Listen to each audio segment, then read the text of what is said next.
بسم الله الرحمن الرحيم، والصلاة والسلام على أشرف الأنبياء والمرسلين، أما بعد.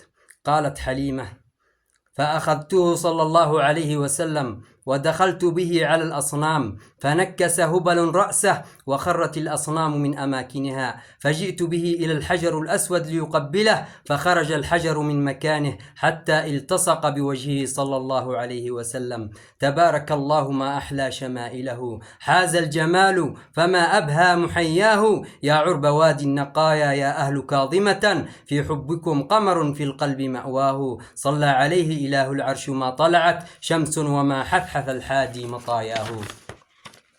أيها الإخوة، إنه اليتيم، اسمع ماذا قال له ربه: والضحى والليل إذا سجى ما ودعك ربك وما قلى، وللآخرة خير لك من الأولى ولسوف يعطيك ربك فترضى، ألم يجدك يتيما فآوى.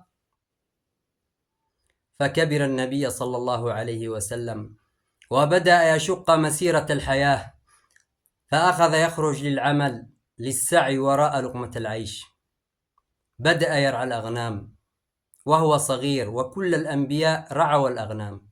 أتدرون لماذا؟ أتدرون لماذا كل الأنبياء رعوا الأغنام؟ لماذا؟ لأن في رعي الأغنام تدريب على قيادة الأمم.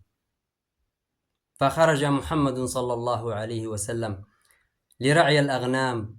مرت الأيام فأراد عمه أبو طالب أن يخرجه معه ويدربه على التجارة، فأخذه معه في قافلة الشام، وعنده من العمر 12 عاما. فلما وصلوا إلى الشام بالقافلة التجارية كانت هناك المفاجأة، وكانت هناك الرؤية الفاحصة من راهب من رهبان النصارى. يا ترى ما الذي حدث؟